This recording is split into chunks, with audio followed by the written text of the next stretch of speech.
तो इस लेक्चर में हम बात करने जा रहे हैं इलेक्ट्रोमैग्नेटिक रेडिएशन की।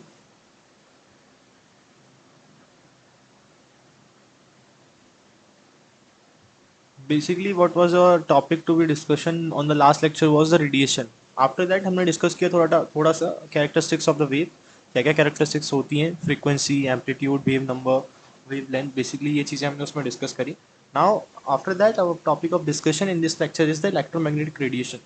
So we have to understand that how a wave propagate in the basically three axis, x-axis, y-axis or z-axis. Now you can see that the black line shows the direction of the wave. It is showing the direction of the propagation of wave. और जो तुम्हारा red वाला है वो है तुम्हारा electric field component.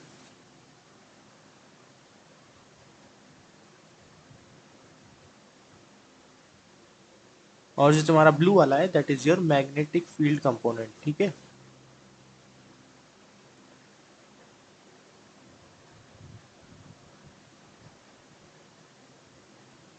You can see कि ये जो तीनों हैं they are mutually perpendicular to each other. They are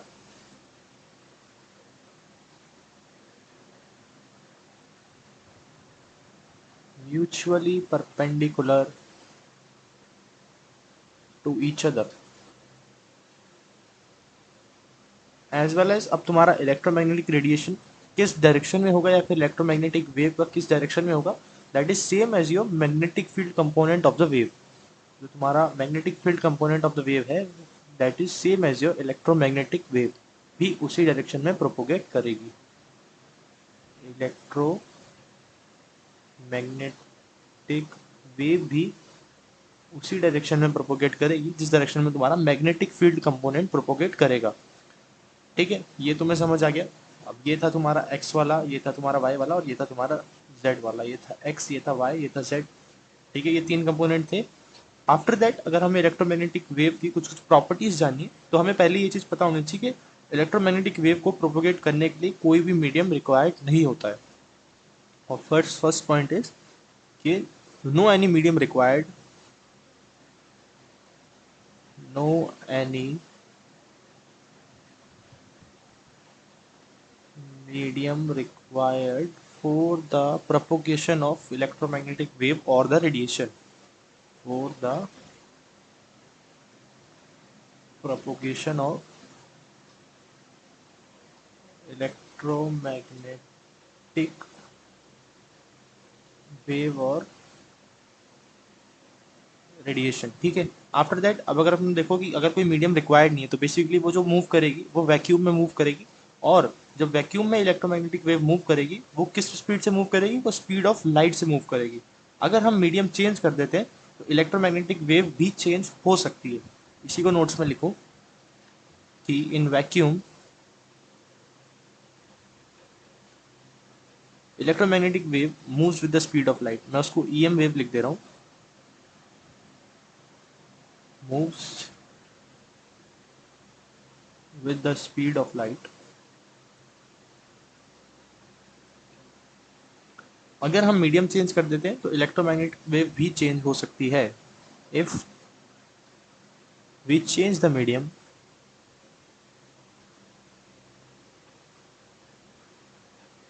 EM wave may change.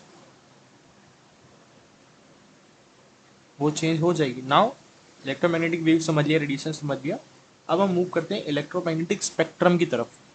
Spectrum क्या होगा, जब तुम्हारे रेडिएशन हो रहे हैं तो basically radio active wave, microwave, infrared रे, इन सब रेज में क्या रेज विजिबल हैं, किसकी क्या वेवलेंथ है, कौन सी कितनी आंगस्ट्रॉम की, ये हम डिस्कशन करेंगे.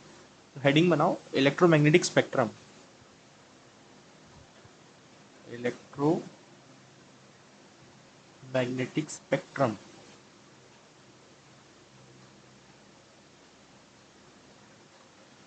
इलेक्ट्रोमैग्नेटिक स्पेक्ट्रम बेसिकली एक अरेंजमेंट होता है या तो इंक्रीजिंग ऑर्डर में या फिर डिक्रीजिंग ऑर्डर में वेवलेंथ का. ठीक है. वेवलेंथ का इंक्रीजिंग या डिक्रीजिंग ऑर्डर में एक अरेंजमेंट होता है that is known as your electromagnetic spectrum. Write it down. It is the arrangement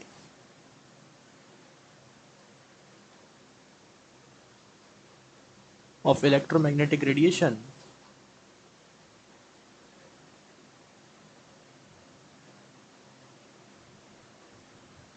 in increasing or decreasing order of their wavelength. In increasing or decreasing order of their wavelength, ठीक है, is known as electromagnetic spectrum, is known as electromagnetic spectrum. ये तो होगी electromagnetic spectrum की बात. अब किस किस तरीके के तुम्हारे इलेक्ट्रोमैग्नेटिक रेडिएशन होते हैं स्पेक्ट्रम में हम बात करेंगे कि इलेक्ट्रोमैग्नेटिक रेडिएशन को हम अरेंज कर रहे हैं. तो अब इलेक्ट्रोमैग्नेटिक रेडिएशन किस किस तरीके के हैं या फिर कौन कौन से हैं जिनको हमें अरेंज करना है स्पेक्ट्रम के अंदर, वो मैं लिखने जा रहा हूँ. टाइप्स ऑफ इलेक्ट्रोमैग्नेटिक रेडिएशन, ठीक है.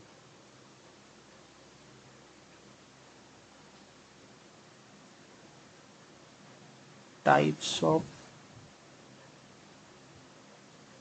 Electromagnetic radiations. टाइप्स कौन कौन से? सबसे पहले तुम्हारा रेडियो वेव आ गया, सेकंड तुम्हारा माइक्रोवेव आ गया, थर्ड तुम्हारा इंफ्रारेड आ गया, फोर्थ तुम्हारा विजिबल रेडिएशन आ गया, फिफ्थ तुम्हारा अल्ट्रा वायलेट आ गया,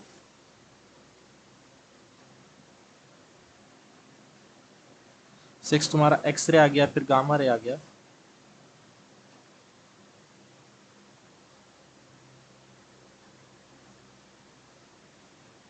उसके बाद तुम्हारा कॉस्मिक रे आ गया. ठीक है. इंफ्रारेड को हम आई आर से भी डिनोट करते हैं और अल्ट्रा वायलेट को हम यूवी रेज भी बोलते हैं, बेसिकली यूवी रेडिएशन बेसिकली. ठीक. तो अब इंक्रीजिंग और decreasing order of their wavelength हमने बोला था. तो इस ऑर्डर में जब हम जाएंगे फ्रॉम दिस ऑर्डर, अगर हम नीचे से ऊपर जाएं तो they are arrange in their increasing order of their wavelength. वो वेवलेंथ के इंक्रीजिंग ऑर्डर में है. और अगर हम ऊपर से नीचे इनकी कुछ प्रॉपर्टीज को डिस्कशन करें तो एनर्जी और ये म्यू के डिक्रीजिंग ऑर्डर में बेसिकली. ठीक है.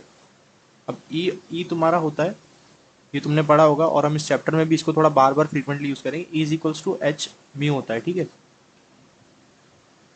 H is your Planck constant and mu is your frequency.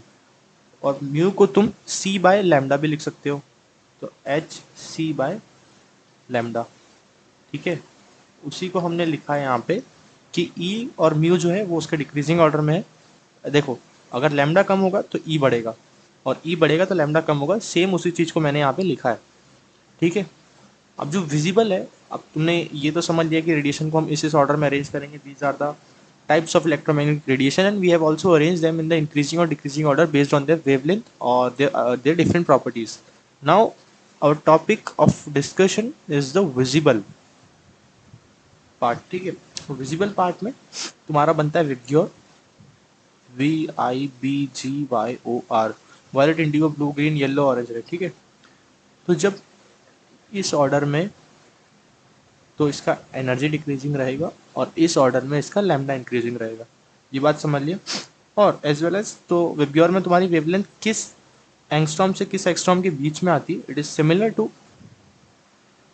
3600 angstrom to 7600 angstrom के बीच की रहती है. और ये तुम्हें याद भी रखनी होगी. एज वेल एज अगर तुम थोड़ा सा और मूव करते हो इन द यूवी रेज तो तुम्हारा जो इलेक्ट्रोमैग्नेटिक रेडिएशन है वो इन रेज में it is basically the particle nature of the electromagnetic radiation. ये हमने प्रॉपर्टीज समझ ली. आफ्टर दैट अब ये तो तुम्हारी वेव कैरेक्टरिस्टिक्स हो गई. इसके बाद कुछ थ्योरीज आई जिन्होंने बताया कि जो पार्टिकल है बेसिकली वो इलेक्ट्रोमैग्नेटिक रेडिएशन का पार्टिकल नेचर भी शो करता है, उसको हम पढ़ेंगे नेक्स्ट लेक्चर में। This is all about this lecture and thanks for watching.